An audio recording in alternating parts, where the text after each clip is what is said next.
ina harkan sayan sanu kuma a cikin kara muke sayan sanu muna tura ibada kuma dillalan mu suna na haka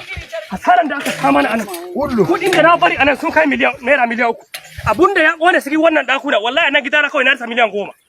ina amfani fotte mu wule hite mana fotte mu tausaye mu mana mu wule hite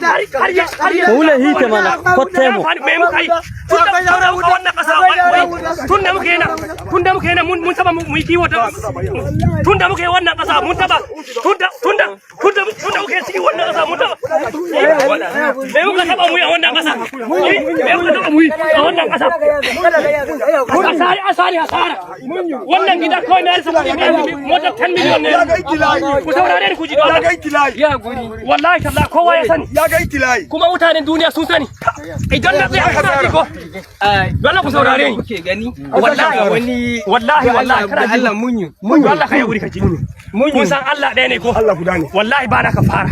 kudade da suka koda ma wannan gidan wallahi don miliyan 10 more than 10 million naira kuma kowa ya sani kana ji ko duk mutai har da mutanen bidda idan na tsaya wa ya haka masayan sadu duk wanda ya gani ya sasara da ci to duk kudade ni ba sai daga ni sai wannan riga ko na fita wannan gida to ina fara irin wannan na sar din na ga wannan gida wallahi ni ba sai ya kansu ba kuma ni ma ba sabun da ke faruwa amuna tsaya nan kawai mun ga kana ji ko